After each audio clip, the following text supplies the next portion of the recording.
आइए, मैंने विजन कर रहा था तो जलंधर के बारे में पूछा तो कहा, एक बार की बात है कि इत्येतं वाच संपृष्टो ब्रह्मपुत्रो महामुने उवाचार्थं दिव्यगं वाक्य विशारदा। सूची बोले, व्यास जी के द्वारा इस प्रश्न पे पूछे जाने पर संत कुमार ने जो उत्तर दिया वो मैं कहता हूं सुनो। एक बार की बात है कि देवगुरु बृहस्पति के साथ इंद्र का मन हुआ कि मैं शिव दर्शन करके आऊं, और शिव दर्शन के लिए वो जाने लगा। तो भगवान ऐसे ही तो दर्शन देते नहीं, परीक्षा का मन आ गया, परीक्षा लेने। तो परीक्षा लेने के लिए एक अजीब सा भेष बनाया, अपनी जटाओं को ऐसे लपेट लिया और रास्ते में खड़े हो गए। रास्ते में खड़े हो गए तो इंद्र ने कहा, कस्तुम भोकुत आयातः किम नामा वद तत्त्वतः स्थाने संस्थितः शंभो किम वान्यत्र गतः प्रभो। आप कौन है, हमारा मार्ग छोड़िए ना। तो भगवान शिव बोले, इस मूर्ख को अभी हमारे दर्शन ही नहीं हुए, दर्शन करने हमारे जा रहा है। भगवान मन में चुप रहे, बोले ही नहीं, मुस्कुराने लगे। फिर इंद्र ने फिर कहा हटिए, भगवान फिर मुस्कुराने लगे। इंद्र ने कहा कि नहीं मानोगे, अपने वज्र से तुम्हारा वध कर दूंगा। वज्र निकाला, जैसे ही वज्र का प्रहार करना चाहा, भगवान शिव क्रोध अग्नि में झुलसने लगे। कितना मूर्ख, हमें पहचान नहीं रहा। भगवान शिव के अलौकिक तेज को देखा, नेत्र अग्नि को देखा तो समझ गया ये शिव ही है। त्राहि माम शरणागतम, त्राहि माम शरणागतम, त्राहि माम शरणागतम का उच्चारण करने लगा और भगवान को दंडवत प्रणाम करने लगा। देवगुरु बृहस्पति ने क्षमा मांगी, हे प्रभु क्षमा क्षमा क्षमा। भगवान शिव ने कहा, ठीक है क्षमा करता हूं, लेकिन जो मेरी नेत्र अग्नि है, जो मेरी क्रोध अग्नि है, इसको कहां ले जाऊं, ये बेकार नहीं हो सकती। देवगुरु बृहस्पति ने कहा, इसको समुद्र में फेंक दो। तो उस नेत्र अग्नि को समुद्र में फेंका है और उसी से जलंधर की उत्पत्ति हो गई है। तो ये समुद्र का बेटा माना गया, एक तरह से जलंधर की उत्पत्ति हुई। तो जलंधर की उत्पत्ति हुई तो त्रिलोकी में थोड़ी खलबली पड़ गई। यह अजीब सा पुरुष कौन सा है जिसका रूप शिवजी जैसा है, लेकिन इसकी अग्नि, आंखों में अग्नि है, इसके नेत्र अग्नि बरसा रहे हैं। ब्रह्मा जी को बुलाया गया, ब्रह्मा जी समुद्र से वार्ता करिए। ब्रह्मा जी ने समुद्र से कहा तो समुद्र बोला, हमारे अंदर से प्रकट हुआ है तो हमारा ही पुत्र मान लो, अब इसका जात कर्म संस्कार करो। तो उस बालक ने उछल के ब्रह्मा जी की गर्दन को पकड़ लिया और इतनी कस के पकड़ा कि ब्रह्मा जी के आंसू निकलने लगे, आंसू टपक गए। तो बोले, इसके द्वारा मेरे कंठ को पकड़े जाने पर मेरे आंसू निकले हैं, इसके लिए इसका नाम जलंधर होगा।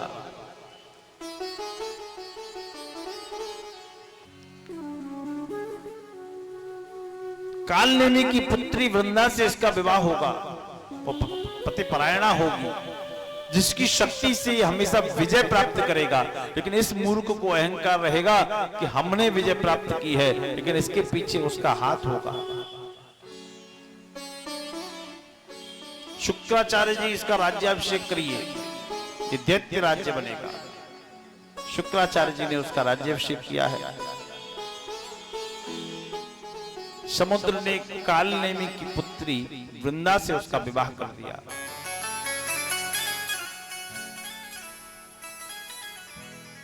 वृंदा से विवाह होने के बाद वो वृंदा के साथ राज्य में विराजने लगा। एक दिन की बात है, एकदा वारिधेसुतो वृंदापति रुदारधि सभार्यः संस्थितो वीरो सुरै सर्वे समन्विता। एक बार वो वृंदा के साथ अपने राज्य में विराजा था। शुक्राचार्य वहां आए और शुक्राचार्य से एक बात जलंधर ने पूछी, गुरुजी एक बात बताओ, हम देवताओं को मारते हैं और देवता जीवित हो जाते हैं, जबकि संजीवनी विद्या तो केवल आपको आती है, जीवित कैसे हो जाते हैं? तो गुरु शुक्राचार्य जी ने एक मनवंतर की कथा इनको सुनाई। कहा इसके कई कारण हैं। पहले द्रोण पर्वत पर दिव्य औषधियां थी, तो देवताओं के गुरु बृहस्पति उनको लाके पिलाते थे। अब वो औषधियां तो रही नहीं, वो कैसे नहीं रही? तो याद दिलाया, जलंधर तुम अपनी वीरता भूल रहे हो, उन औषधियों के युक्त पर्वत को तुमने ही समुद्र में फेंका था। बोले हाँ याद आया मुझे इस बात को। बोले फिर ये जीवित क्यों हो जाते हैं? बोले फिर इन्होंने अमृत पी लिया। बोले अमृत कहां से आया? बोले समुद्र से। वो कैसे आया? कि उसका मंथन हुआ। तो जैसे ही ये बात सुनी कि समुद्र का मंथन हुआ, समुद्र कौन है? बोले जलंधर का पिता। बोले उसका मंथन हुआ है, तो कैसे हुआ? बोले मंदराचल पर्वत से उसमें मंथन किया गया। तो बोले मेरे पिता को कितना कष्ट हुआ होगा, मैं इन देवताओं को कैसे क्षमा कर सकता हूं? क्रोध आया। बोले गुरुजी कब हुआ था ये मंथन, मुझे बताना। तो यहाँ समुद्र मंथन के बारे में शुक्राचार्य जी ने प्रेषित किया।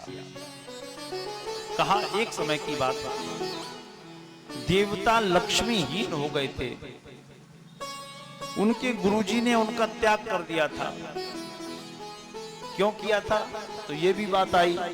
तो कहा कि एक बार देवराज इंद्र अपनी सभा में बैठा सोम रस का पान कर रहा था, और सोम रस का पान करते करते इतना मस्त हो गया, अप्सराओं के नृत्य में इतना मस्त हो गया, ते गुरु आए अभिमान ते उठ नहीं कीन प्रणाम। गुरु आए और अभिमान से उठ के प्रणाम नहीं किया। एक बात याद रखना प्यारे, कभी किसी विद्वान के आगमन पे कुछ ना कर सको तो उसका उठ के सत्कार कर लो,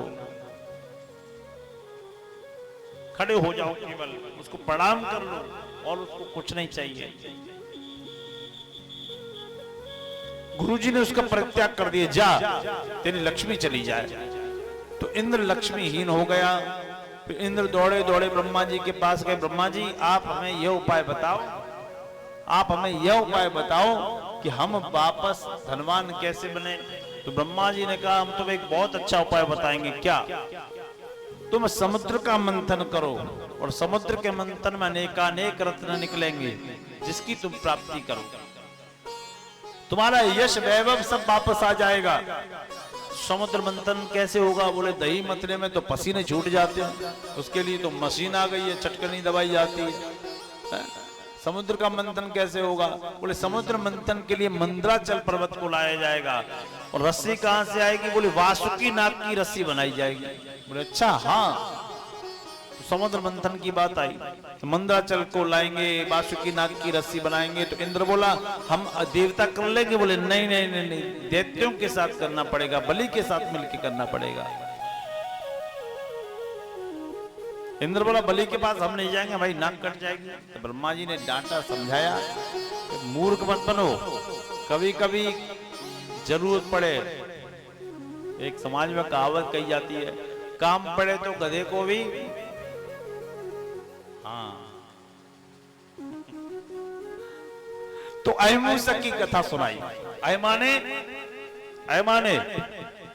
सांप, अहिमाने सांप, मूसक माने चूहा। अहिमूसक की कथा क्या थी? आप लोग भी सुन लो, बहुत काम आएगी जिंदगी में। अहिमूसक की कथा, बोले एक सांप एक पिटारी में बंद था, चूहा उसके ऊपर फुदक फुदक के उसको चिढ़ा रहा था। सांप ने लंबी सांस खींच के कहा कोई बात नहीं भैया, वैसे तो ये है कि हम कैलाश की परिक्रमा लगाया है हमारे पूर्वज, अब चूहे और सांप का बैर समाप्त हो गया है, चूहे और सांप की दुश्मनी समाप्त हो गई है, इसलिए अब हम जीव खाना बंद कर दिया है हमने। अब 6 महीने से दूध मिला नहीं है, तो इसी पिटारी में बंद है, तो कमजोर हो गए हैं, तो चूहा धीरे धीरे करके उसकी बातों में फंस गया कि भैया सही बताओ, दुश्मनी खत्म? बोले बिल्कुल खत्म। बोले अच्छा, और वैसे भी हम मरने ही वाले हैं, दिन 2-4 दिन जो चल रहा है, टाइम चल रहा है, कमजोर हो गए, दूध का दर्शन नहीं हुआ। तो चूहा पिघल गया कि भाई सांप मरने वाला है, तो मरने वाले की आखिरी ख्वाहिश पूछ ले क्या है, आखिरी इच्छा। तो बोले मरने वाले की आखिरी इच्छा क्या है? तो बोले एक इच्छा है भैया, इसमें दम घुट रहा है, अगर हम खुली हवा में मरेंगे तो कुछ अलग ही बात होगी। तो वो कैसे मरेंगे आप? बोले आप चाहो तो चूहा चाहे, हमारे चाहने से क्या मतलब, हमारी चाहत से आपको क्या फर्क पड़ जाएगा? बोले आप इस पिटारी को काट दो, हम निकल के बाहर आ जाएंगे और खुली हवा में मर जाएंगे। बोले हम नहीं काटेगा, अगर तुमने खा लिया तो। अब चूहे को सांप ने इमोशनली ब्लैकमेल करना शुरू कर दिया। बोले कोई बात नहीं, मरना तो है, हम इसी में मर जाएंगे, और ये और वो। चूहा फिर फंस गया बातों में। चूहा बोला अच्छा ठीक है। चूहे ने फिर पिटारी को काटना शुरू कर दिया, और पिटारी को काटा तो छेद हो गया उसमें। तो कहा कि ये बताओ कि अभी आपने छेद तो कर दिया है, हमारी खाल पतली है, आपकी मोटी है, हम निकलें इसमें से? हम निकलेंगे तो मतलब कहीं काल छिल गई हमारी तो मामला बनेगा नहीं ना, चींटियां लग जाएंगी, हम वैसे ही मर जाएंगे। बोले कि एक काम करो, तो क्या करें? बोले आप निकल के दिखाओ। तो चूहे ने कहा ठीक है, कोई बात नहीं, दोस्ती तो दोस्ती। चूहे ने निकलना, एक बार घुस गया उसमें, और दोनों ने आपस में अच्छी बातचीत की, फिर बाहर आ गया चूहा। तो सांप ने बोला देखो हम सही कह रहे थे कि हाँ, अब ठीक है भैया एक बार और आओ। तो जैसे ही दूसरी बार चूहा गया, सांप मुंह खोले बैठा था, पकड़ लिया। इंद्र के दिमाग में आ गया कि बात तो सही है, काम पड़े तो तो इंद्र ने अपने आप को तैयार किया, बलि के पास गया, बलि से प्रस्ताव रख दिया, हम लोग समुद्र मंथन करेंगे, एक चीज तुम लोगे एक हम लेंगे, एक चीज तुम लोगे एक हम लेंगे, एक चीज तुम लोगे एक हम लेंगे। दोनों का प्रस्ताव सभा में पारित हो गया। बोले सांप का मुंह कौन पकड़ेगा? तो इंद्र बोला चालाकी चलने पड़ेगी यहाँ पे। बोले हम योद्धा हैं, हम वीर हैं, सांप का मुंह हम पकड़ेंगे। तो असुर बोले तुम्हारा दिमाग खराब है, हम क्या कायर हैं, सांप का मुंह हम पकड़ेंगे? तो बोले कोई बात नहीं, हमने त्याग पत्र दे दिया, तुम पकड़ लो, हम भारी भरकम आदमी हैं, तुम पकड़ लो। तो तैयारी हो गई और समुद्र मंथन प्रारंभ।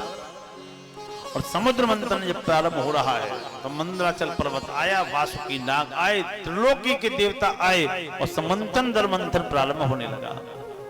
जब मंथन प्रारंभ हुआ तो पर्वत डूबने लगा। अब पर्वत बचेगा कैसे? बोले कछुआ के रूप में, कछुआ के रूप में भगवान विष्णु आए, उन्होंने अपनी पीठ पे इसको पर्वत को स्थापित किया। बोलिए कच्छप अवतार भगवान की।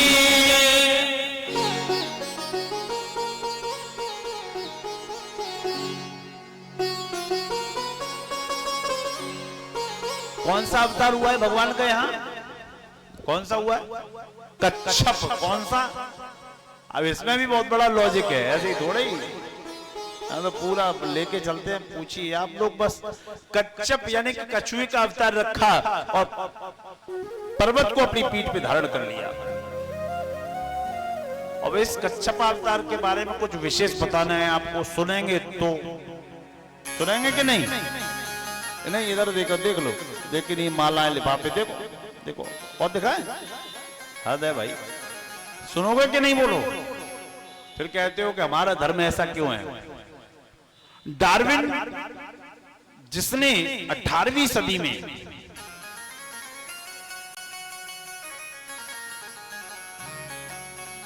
डार्विन ने 18वीं सदी में यानी कि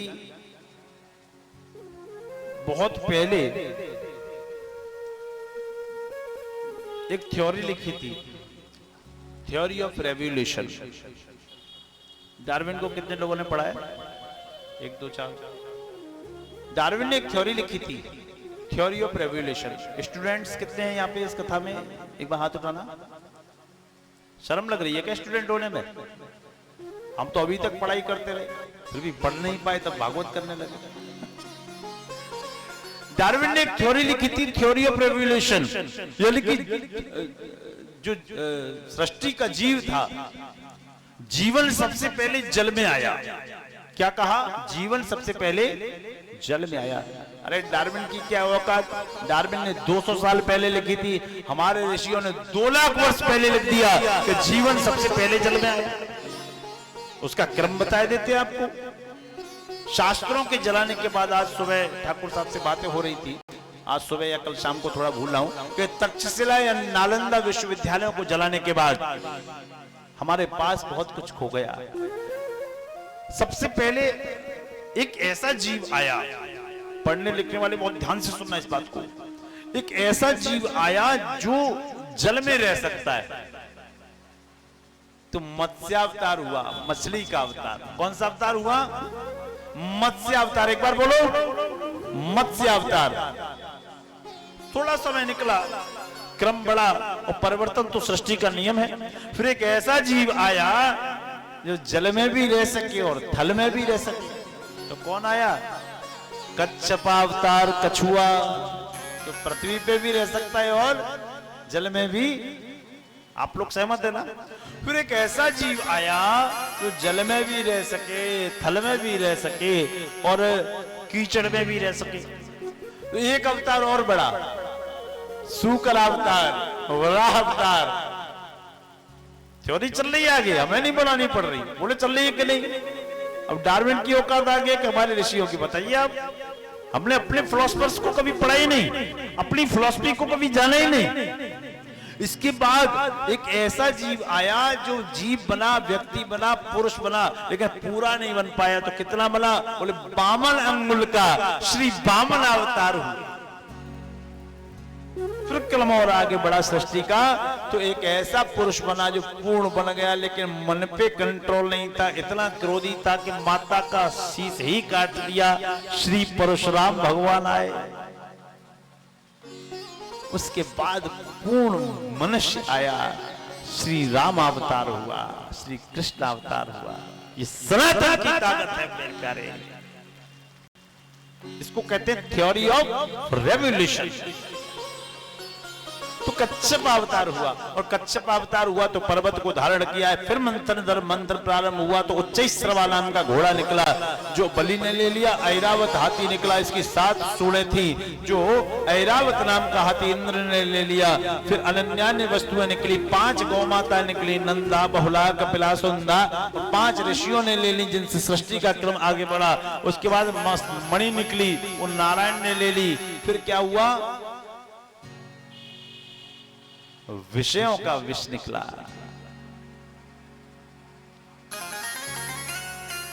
विषयों का विष निकला। विषय कौन लेगा? ऐसे कौन लेगा?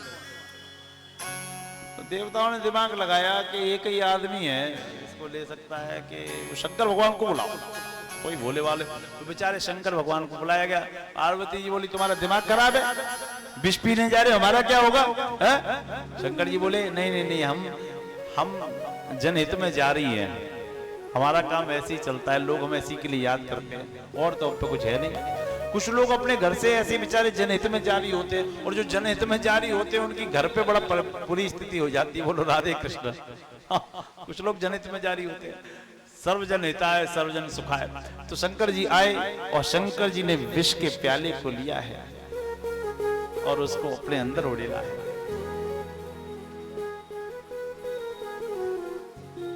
क्या शिव जी ने जब विष पिया है उससे की स्थिति देखी। अरे कितना विष पी डाला अरे भोले ने सरकार, सिर पे गंगा फिर भी तू मांगे जल की धार। कितना विष पी डाला अरे भोले ने सरकार, शीश पे गंगा फिर भी तू मांगे जल की धार। कितना विष पी डाला अरे भोले ने सरकार, शीश पे गंगा फिर भी तू मांगे जल की धार। अरे हो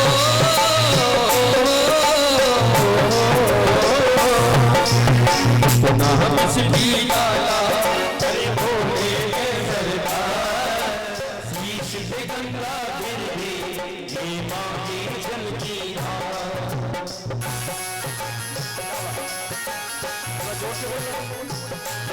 हर हर महादेव, हर हर महादेव।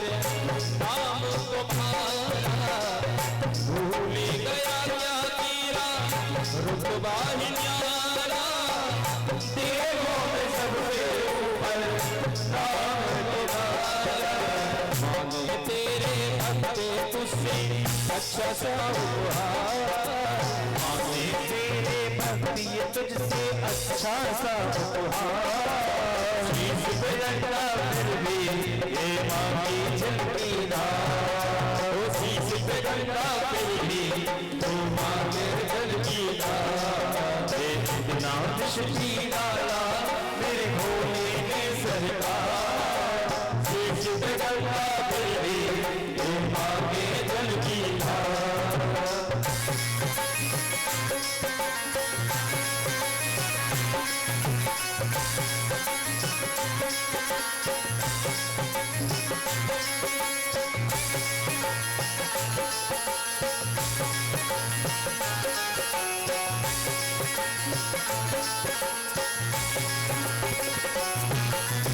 अरे मीलों तू हमको बाबा पैदल चलाए, छोटी सी लुटिया में जल भरे आए, मीलों तू बाबा हमको पैदल चलाए, छोटी सी लुटिया में जल भरे आए, में कंकड़ काटे झुक जाते कई हजार, बाहों में कंकड़ काटे डूब जाते कई हजार, शीश पे गंगा बिजली वो मांगे झलकीदार, हरि हो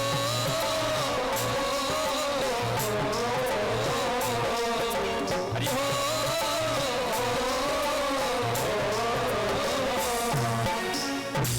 किसकी डाला हरि भोले ने सरकार, ना किसकी डाला हरि भोले ने सरकार, हर शीश पे गंगा फिर भी ये मांगे झलकीदार, हर शीश पे गंगा फिर भी वो मांगे झलकीदार।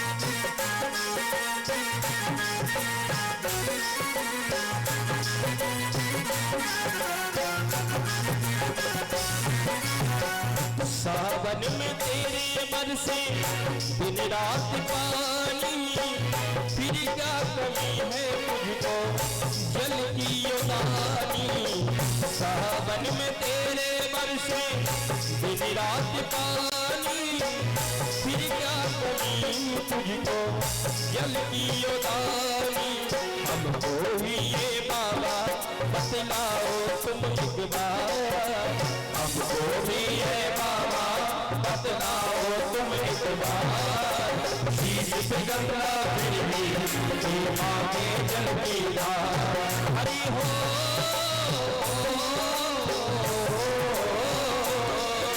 हरि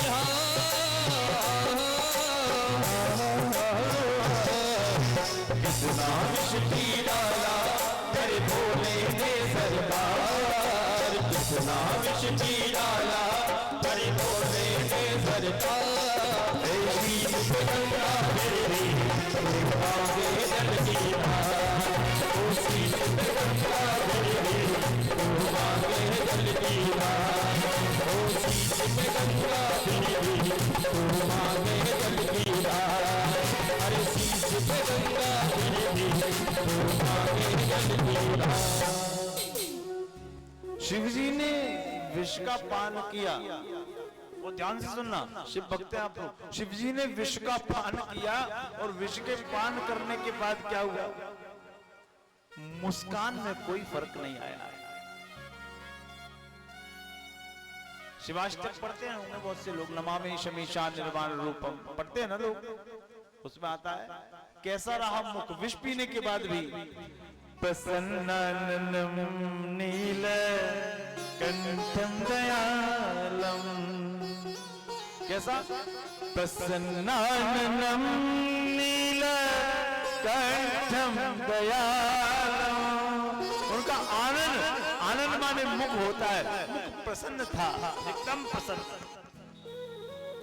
कहने का अर्थ क्या है? कहने का अर्थ ये है कि हम इस समाज में आए हैं, समाज में आए हैं ना, तो जय जयकार हमारी होगी। अगर जिस आदमी की जय जयकार होगी, जिस आदमी की जिंदाबाद होगी, मुर्दाबाद भी तो उसी की होगी। अरे भाई एक पक्ष मुर्दाबाद करने वाला भी होगा।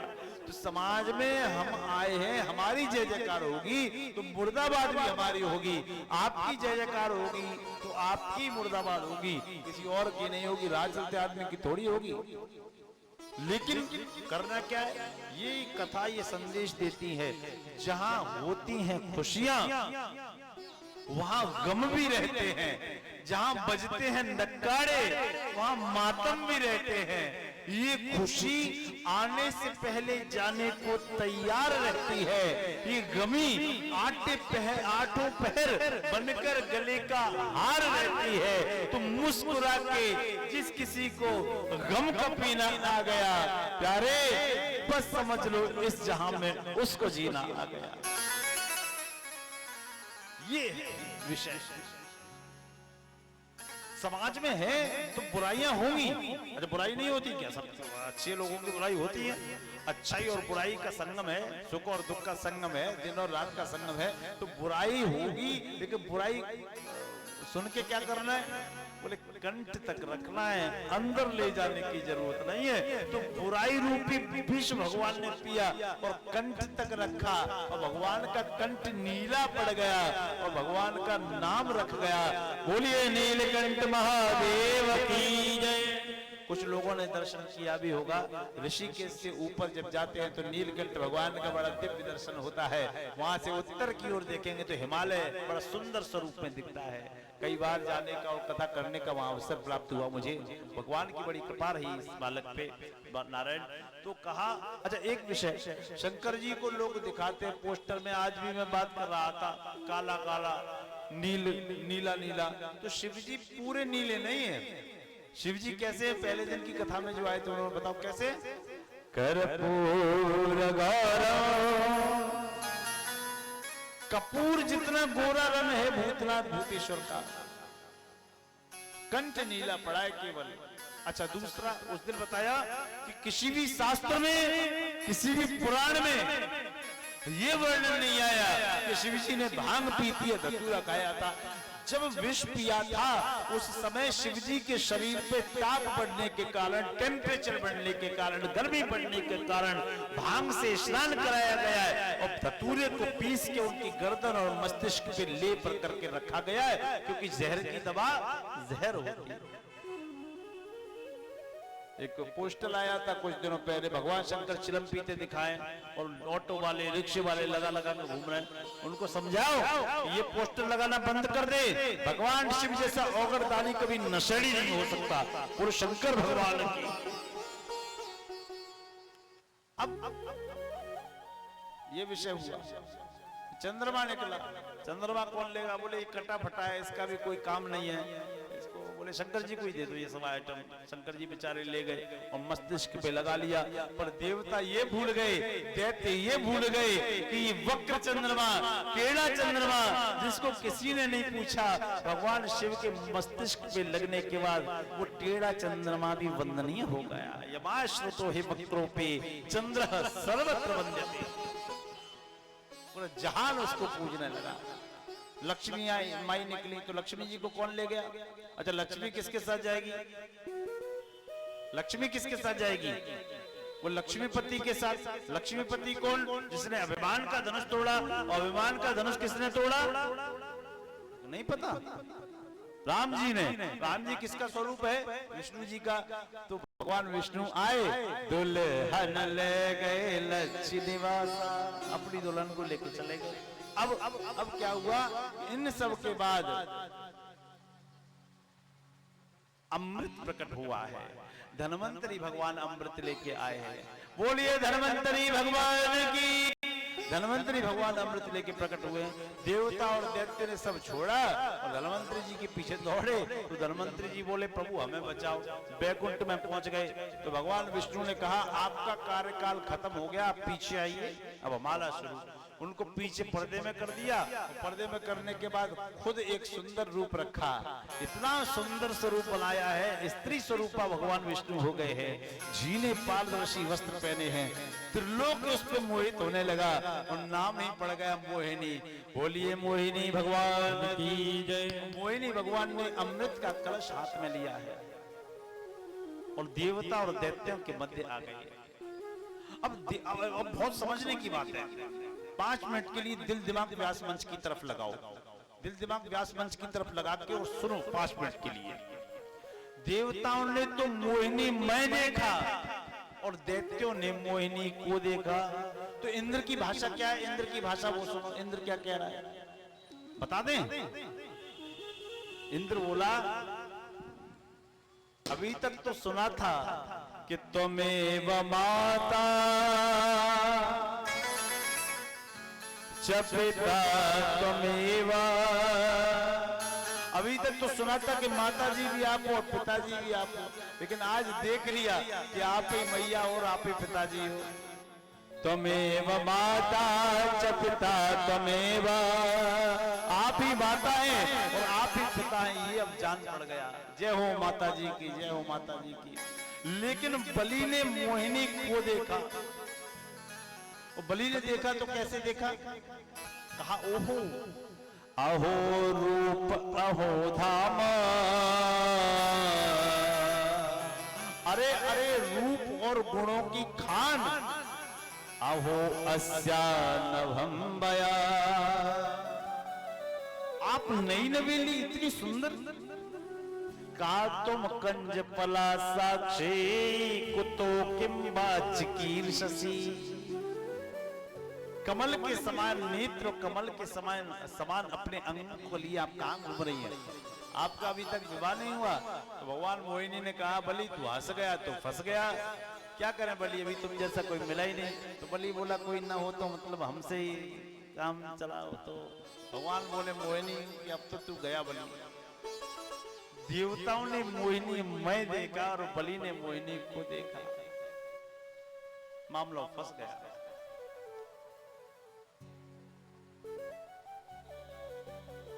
सबको लाइन से बिठाया और अमृत बांटना प्रारंभ किया। अमृत बांटना जब प्रारंभ किया है तो दैत्य उसी कलश से, दैत्यों को तो मदिरा मिल रही है और उसी कलश से देवताओं को अमृत मिल रहा है। क्या 2 कलश थे? नहीं नहीं नहीं, कलश तो 2 थे ही नहीं। तो क्या था? फिल्टर लगाता बोले वो भी नहीं था। फिर क्या था? भावना बदल गई है। जागी रही भावना जैसी, जागी रही भावना जैसी, प्रभु मोर देखी बिन जैसी।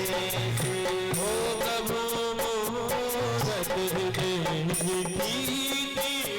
जैसी। श्री राम जय राम जय जय राम। श्री राम जय राम जय जय राम। श्री राम जय राम जय जय राम। श्री राम जय राम जय जय राम।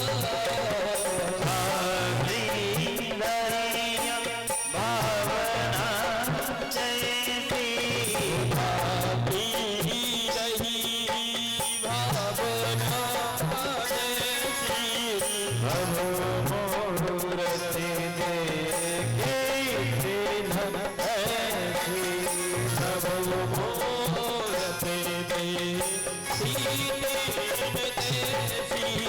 श्री राम जय राम जय जय राम। श्री राम जय राम जय जय राम। श्री राम जय राम जय जय राम। श्री राम जय राम जय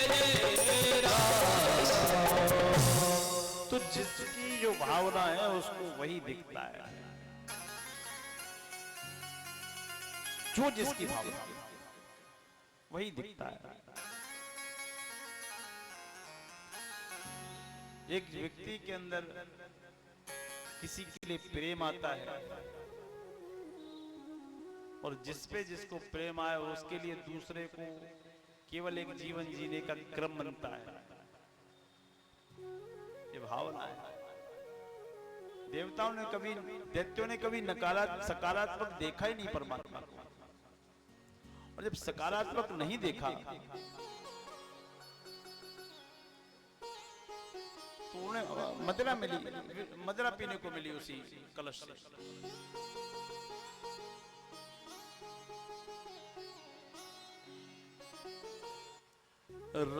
जो दैत्यों में उनका सेनापति था उसका नाम था स्वरभानु, और स्वरभानु इस बात को समझ गया कि कुछ ना कुछ खेल हो रहा है, तो स्वरभानु ने अपने आप को देवताओं के मध्य स्थापित कर लिया, और देवताओं के मध्य स्थापित किया तो अमृत भी पी लिया। सूर्य चंद्रमा इस बात को समझ गए। सूर्य चंद्रमा ने इशारा कर दिया ये दैत्य है, तो भगवान ने क्रोध में अपना सुदर्शन का आवाहन किया। सुदर्शन हाथ में आया, अपने असली स्वरूप में आए और उस स्वरभानु के सर से धड़ को अलग कर दिया। अब तक तो एक आफत थी,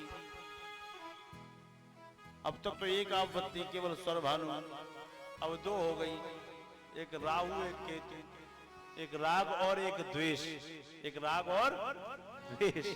तो ये राहु केतु हो गए।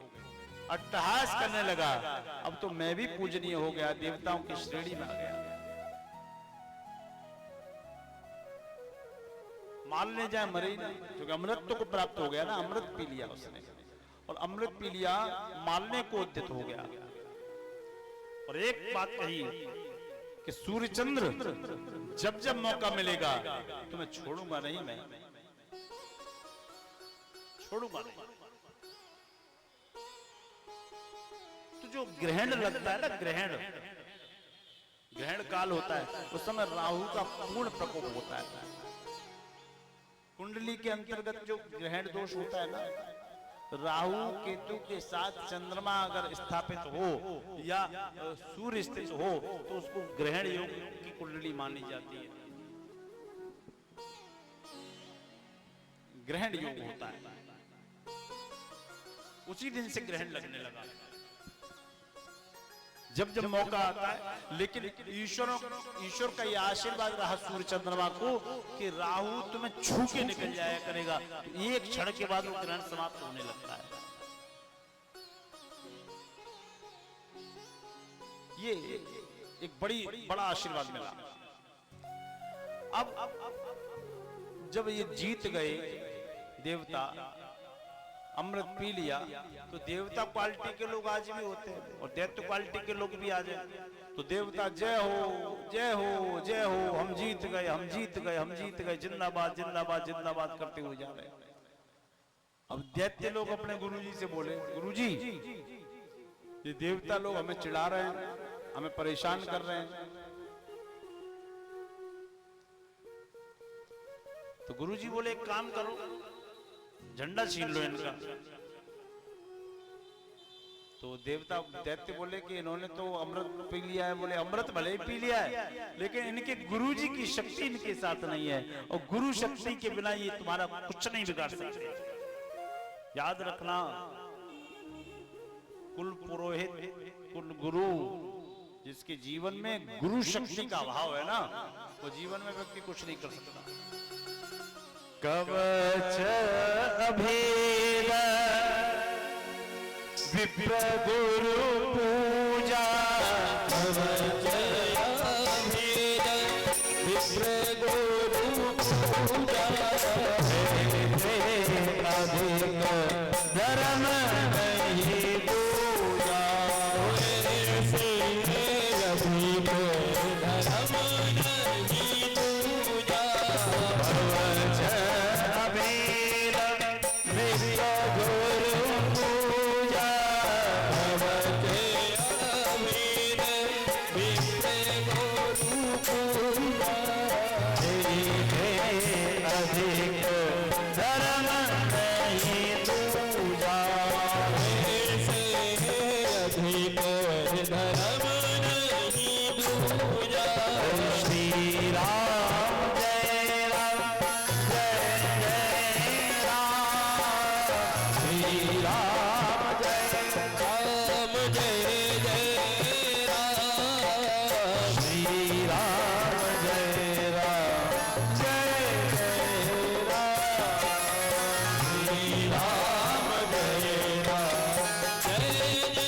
और विप्र गुरु जा संध्या वंदन युक्त ब्राह्मण और गुरु का दर्शन कब लोगे, कभी कोई हानि नहीं हो सकती। बोलो राधे कृष्ण। अब देवताओं के हाथ में जो झंडा था वो दैत्य छीनने जा रहे हैं और छीन भी लिया। और देवताओं ने दे भी दिया, ले जाओ ले जाओ ले जाओ, झंडा ले जाओ पर हमारे प्राण छोड़ो, झंडा ले जाओ पर प्राण छोड़ो, झंडा ले जाओ पर प्राण छोड़ो। असल में देवता और दैत्य क्वालिटी के लोग आज भी हैं, धराधाम पे भी और इस पंडाल में भी होंगे। तुम फुट दो फुट हमारी ले जाओ पर प्राण छोड़ो, हमें लड़ाई नहीं करनी। फुट दो फुट जमीन ले जाओ, 1 लाख 2 लाख की बेईमानी कर लो पर लड़ाई मत करो, शांति रखो। ये देवता और दैत्य क्वालिटी के लोग हैं आज। असल में ये समुद्र मंथन है क्या? केवल 1 मिनट की कथा और पूरी कथा का सारांश। ये समुद्र मंथन है क्या? बहुत ध्यान से सुनना। ये हृदय रूपी समुद्र है, हृदय रूपी समुद्र है और मन का मंद्राचल पर्वत है, वासनाओं की रस्सी है। शरीर में 2 सेनाएं हैं, एक दैवीय और एक आसुरीय। एक दैवीय और एक आसुरीय, एक सकारात्मक एक नकारात्मक, एक बुरी एक अच्छी। समझ में आया कि नहीं? इधर आया? नहीं आया? नहीं आया? अभी आएगा। जैसे कभी कभी कहते हैं ना, एक मन कर रहा है हम जाएं, एक कर रहा है न जाएं। भागवत में बहुत टाइम हो गया, एक मन कर रहा है उठ जाएं, एक मन कर रहा है बैठे रहें और थोड़ी देर की बात है। ऐसा होता है ना? बोलो ना, होता है कि नहीं? तो यही है सकारात्मक और नकारात्मक, नेगेटिव और पॉजिटिव, यही सेना है। तो प्रत्येक माँ बाप को चाहिए अपने बच्चे के 16वें वर्ष में प्रवेश करने के बाद उसके शरीर में, हृदय में मंथन करना शुरू करें, समुद्र मंथन करें, उसकी वासनाओं की रस्सी को पकड़ के रखें। मंद्राचल पर्वत जब विषयों की तरफ मुड़ जाएगा तो वासनाओं का विष निकलेगा। जब आत्म तत्व का ज्ञान कर बैठेगा तो उसका अमृत तो निकलेगा। ये समुद्र मंथन का असली तरीका है।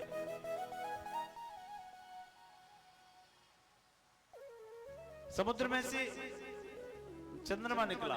क्या निकला? पहले बताया था, और लक्ष्मी जी निकली। अच्छा, चंद्रमा को हम क्या कहते हैं? क्या कहते हैं? क्या कहते हैं? मामा। क्या कहते हैं? चंदा मामा, दूर के कुएं पकाए दूर के, कहते हैं ना? क्यों कहते हैं? हम कहते हैं, सब कह रहे हैं तो हम भी कह रहे हैं। इसको बोलते भेड़ चाल। अरे एक सीधी सी बात है, किसी को पूछने थोड़ी जाना है। समुद्र में से लक्ष्मी जी निकली कि नहीं निकली? और समुद्र में से ही चंद्रमा निकला। तो इन दोनों का पिता कौन हुआ? समुद्र। विष्णु जी हमारे पिताजी, लक्ष्मी जी हमारी माता जी, और मैया का भैया कौन बोला जाएगा? मामा। क्या बोला? मामा। बोली शंकर भगवान की जय। राहु दैत्यों का सेनापति था, तो ये सुन के जलंधर को बड़ा दुख हुआ। जलंधर ने देवताओं को युद्ध के लिए ललकारा। भगवान विष्णु ने युद्ध किया है, गदा घुमाई है, लेकिन कुछ हुआ नहीं उससे। शंकर भगवान के सम्मुख जब पहुंचा तो पार्वती जी को देख के उन पर मोहित होने लगा। राहु को भेजा, जाओ पार्वती जी से हमारा प्रेम प्रसंग सुनाओ। भगवान उस पर क्रोधित हुए हैं। बोले इसकी पति प्रताप जो पत्नी है ना, उसकी वजह से ही जीवित है। अनन्या ने कृत्य हुए, लोगों ने अनेक कृत्य किए वृंदा के लिए।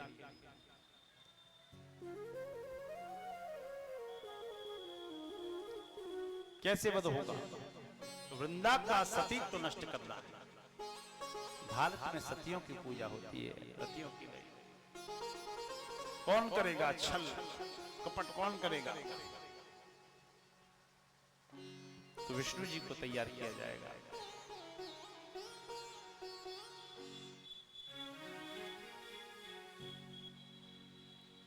उससे जलंधर ने विष्णु जी को युद्ध के लिए ललकारा, लेकिन बराबर की टक्कर, यहां तक कि सारंग धनुष को भी काट दिया, उनके तीक्ष्ण बाणों को भी काट दिया। शिव जी बोले मेरा समय भी नहीं आया, युद्ध मैं भी करने आऊंगा। जलंधर की बड़ी दिव्य विस्तृत कथा है।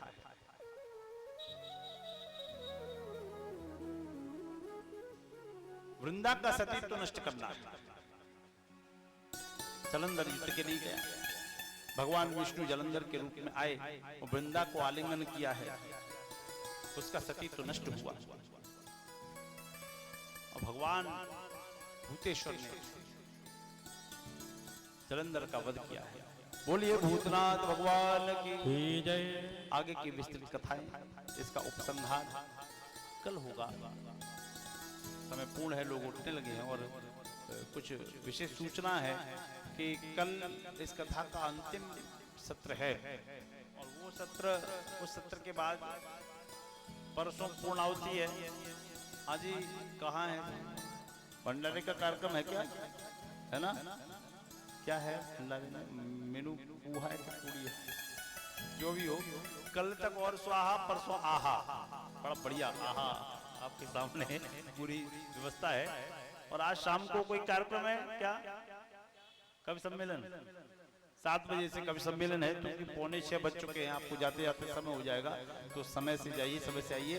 और एक विशेष बात है, जो काल भैरव के सूत्र धागे के लिए जिन लोगों ने नाम लिखा है, एक बार ये आचार्य जी उनका नाम बोले देते हैं, तो वो आरती के बाद एक एक करके मंच पे आते जाए और यहाँ से धागे अपने प्राप्त कर लें।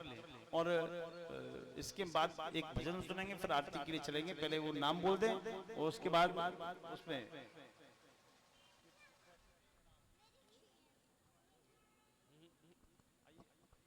राधे श्री राधे।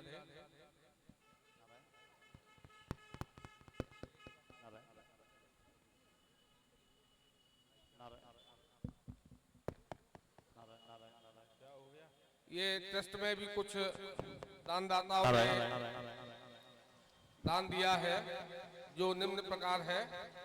500 रुपए मासिक सदस्यता शिवम दुबे, 500 रुपए सहता जी आश्रम हित, 1100 रुपए राजेश शर्मा, 1100 रुपए सोनू ठाकुर, ईशु यादव, 25,000 रुपए आजीवन सदस्य सुरेंद्र सिंह चौहान, 501 रुपए संदीप पाल 2 इंच सेवा, 1100 रुपए विजयन कुमार गुप्ता जी, 501 रुपए श्री प्रेम सिंह कुशवाहा, 5100 रुपए श्री अनिल सिंह जादौन और 1 इंच सेवा 250 रुपए ये गुप्त दान है। 1100 रुपए श्रीमती मीना देवी संतोष नगर।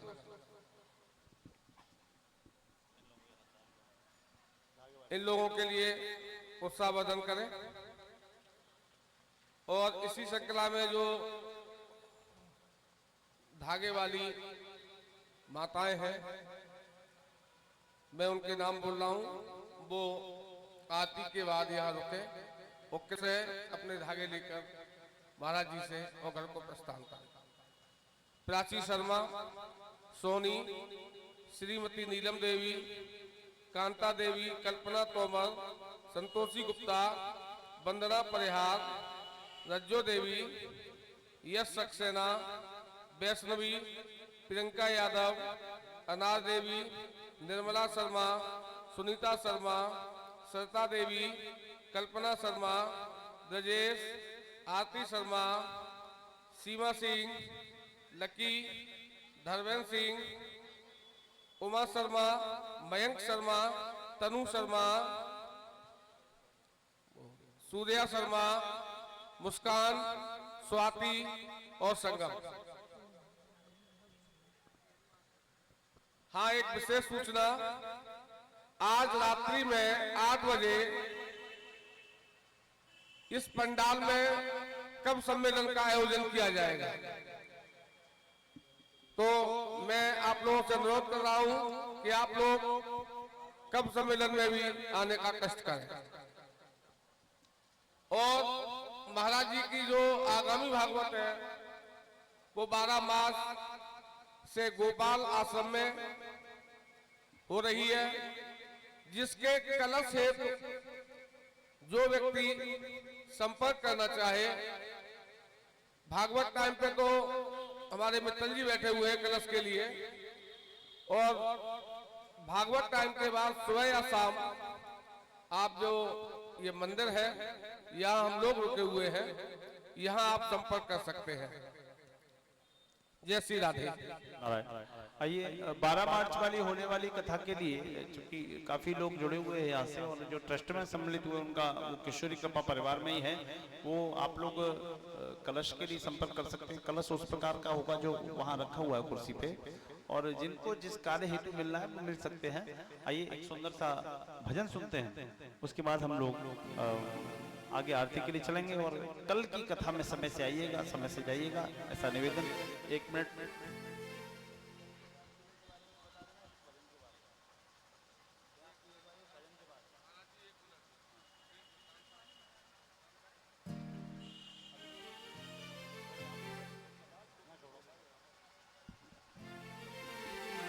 बोले शंकर भगवान की जय। हरे भोलेनाथ की कृपा से सब काम हो रहा है। हरि करते हैं भोले बाबा, करते हैं भोले बाबा, वो मेरा नाम हो रहा है। भोलेनाथ की दया से सब काम हो रहा है। भोलेनाथ की दया से सब काम हो रहा है। करते हैं भोले बाबा, करते हैं भोले बाबा, करते हैं भोले बाबा, करते हैं भोले बाबा, मेरा नाम हो रहा है। भोलेनाथ की दया से सब काम हो रहा है। भोलेनाथ की दया से सब काम हो रहा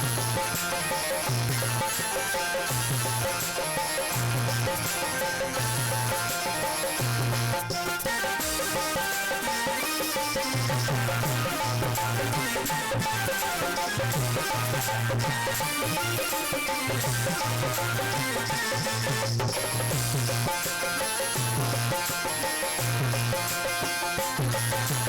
जीवन में मेरे हर दुख मिटते ही जा रहे हैं। जीवन में मेरे हर दुख मिटते ही जा रहे हैं। ओ जीवन में मेरे हर दुख मिटते ही जा रहे हैं। जीवन में मेरे हर दुख मिटते ही जा रहे हैं। ओ जिस राह में थे काटे वह फूल खिल रहे हैं। जिस राह में थे काटे वह फूल मिल रहे हैं। तेरी दया से बाबा, तेरी दया से बाबा, हर काम हो रहा है। भोलेनाथ की कृपा से हर काम हो रहा है। करते हैं भोले बाबा, करते हैं भोले बाबा, मेरा नाम हो रहा है।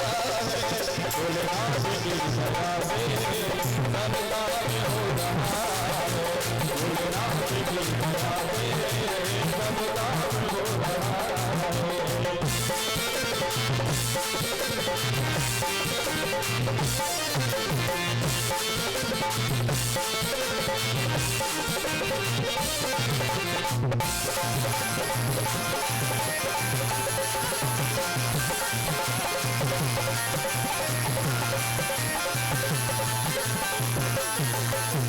तेरा हाथी हो जो हम पर, फिर क्या मुझे कभी है।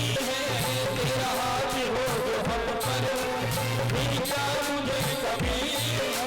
मेरी सांस को नहीं अब कोई और आरज़ू है।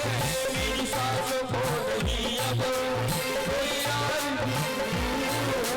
तेरा प्यार जो मिला अब, तेरा प्यार जो मिला अब आराम हो रहा है। भोलेनाथ की दया से सब काम हो रहा है। करते हैं भोले बाबा, करते हैं भोले बाबा, ओ करते हैं भोले बाबा, करते हैं भोले बाबा, तेरा नाम हो रहा है। भोलेनाथ की दया से सब काम हो रहा है। भोलेनाथ की दया से सब काम हो रहा है। भोलेनाथ की दया से सब काम हो रहा है, सब काम हो रहा है। आइए, आरती तैयार, आप तैयार, हम तैयार, जाना जरूर लेकिन कल आना भी जरूर। और मैं स्वयं व्यासपीठ से उन लोगों को हृदय से धन्यवाद देता हूँ जिन्होंने इस आश्रम में, श्री किशोरी कृपा परिवार में, इस अनाथ आश्रम के लिए अपनी श्रद्धा अनुसार जो भी दान दिया और अपने नाम को आजीवन अनंत काल तक स्थापित करने की निश्चय किया है, उनको हृदय से धन्यवाद देता हूँ। राधा रानी उनके ऊपर कृपा करें। आइए हम लोग आरती के लिए अग्रसर होते हैं। चंद्रमा सूर्यात शत्रु गुंडो जायत पुत्रा वायुष्य प्राणिशत भाग निर्गायत। तुम जैसे भी ओंकारा, ओ भोले हरि शिव ओंकारा, हरे ब्रह्मा विष्णु सदा शिव, ब्रह्मा विष्णु सदा शिव, हरे भागी धारा, ओम हरे हरे महादेव, पंचानन राधे, ओ भोले शासन करुणासन, हर शासन करुणासन, वाहन साधे, ओम हरे हरे हरे महादेव। दो भुज चार चतुर भुज, दस भुज अति शोभे, हो भोले दस भुज अति शोभे। त्रिगुणी रूप निरंता, भोले जी का रूप चमकता, रघुमणि जन मोहे, ओम हरे हरे हरे महादेव। अक्षी माला बड़ी माला, रुणि माला धारी, ओ भोले मुंड माला धारी। चंदन व्रत मत सोहे, चंदन व्रत मत सोहे, काले सचीधारी, ओम हरे हरे हरे महादेव। श्वेता हरे पीतांबर, बादांबर अंगे, हो भोले बादांबर अंगे। सनिकादित करुणा देखो, सनिकादित करुणा देखो, भूतादित संगे, ओम हरे हरे महादेव। करते चक्र त्रिशूल धरता, हो भोले जग करता जग भरता, जग करता जग भरता, जग पालन करता, ओम हरे हरे हरे महादेव। ब्रह्मा विष्णु सदा शिव, जानते रवि वेता, हो भोले जानते रघु वेता। प्रणवाक्षरी के माथे, उमाक्षरी के माथे, तेरी लोलेता, ओम हरे हरे महादेव। काशी में विश्वनाथ विराजत, नंदी ब्रह्मचारी, हो भोले ब्रह्मचारी। जिसे उठे दर्शन पावत, भोले जिसे हारी, ओम हरे हरे हरे महादेव। विदुर स्वामी जी की आरती, जो कोई जन गावे, ओ भोले प्रेम सहित गावे। से शिवानंद स्वामी मन भजत हरे हरे स्वामी मन भाजित बल पावे ओम हरे हरे हरे बोले हर शिव ओंकार बोले हर शिव ओंकार बोले नीचे भगवान बोले रहते भगवान बोले पार्वती भगवान बोले गले राजस्थान बोले गंगा गंगाधारा गंगा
जलेन शीतलीकरणं पुष्पै देवादिवन्दनम् आत्माभिवन्दनं महा ॐ द्यौः शान्तिरन्तरिक्षगुं शान्तिः पृथिवी शान्तिरापः शान्तिरोगदयः शान्तिः वनस्पतयः शान्तिर्विश्वे देवः शान्तिर्ब्रह्म शान्तिः सर्वगुं शान्तिः शान्तिरेव शान्तिः सामः शान्तिरेदिः हस्ते पुष्पं च मन्त्राञ्जलि हरिः ॐ जजियेन जजिमय जन्त देवा तानि धर्माणि प्रथमान्यः सन्नः पेहनाकं महिमानः सचन्त चित्र पूर्वे साध्यः सन्ति देवः हरिः ॐ एकदन्ताय विद्महे वक्रतुण्डाय धीमहि तन्नो दन्ति प्रचोदयात् हरिः ॐ तत्पुरुषाय विद्महे महादेवाय धीमहि तन्नो रुद्रः प्रचोदयात् हरिः ॐ नारायणाय विद्महे वासुदेवाय धीमहि तन्नो श्रीविष्णुः प्रचोदयात् हरिः ॐ हंसाय विद्महे परमहंसाय धीमहि तन्नो श्रीव्यासः प्रचोदयात् हरिः ॐ चतुर्वेदाय विद्महे अष्टादश पुराणाय धीमहि तन्नो श्री शिवपुराण प्रचोदयात् शेवन्तिकाकुल चंपक पाटलाब्जे पुण्याङ्ग जाति गर्भीरसाल पुष्पै बिल्व प्रबाल तुलसीधर मंजरेभिः त्वां पूजयामि शिव शंकर मे प्रसीद नाना सुगंध पुष्पाणि यथा कालोद्भवानि च पुष्पाञ्जलिर्मया दत्त्वा गृहाणा शिवशङ्करं साङ्गाय सपरिवाराय सायुधाय शक्तिकाय सवानाय समित्राय सवर्णाय सर्वे आवाहितमण्डलदेवताय प्राणपुरुषोत्तमाय श्रीशिवपुराणाय मन्त्रपुष्पाञ्जलिं समर्पयामि। बोले सांब शिव भगवान की जय, नर्मदेश्वर भगवान की जय, श्री रामेश्वर भगवान की जय, ओंकारेश्वर भगवान की जय, महाकालेश्वर भगवान की जय, आनंद कंद भगवान की जय, भक्तवत्सल भगवान की जय, श्री व्यास जी महाराज की जय, आज के आनंद की जय, श्री शिव पुराण कथा महामहोत्सव की जय। जय जय श्री राम, जय जय श्री राम, जय जय श्री राम।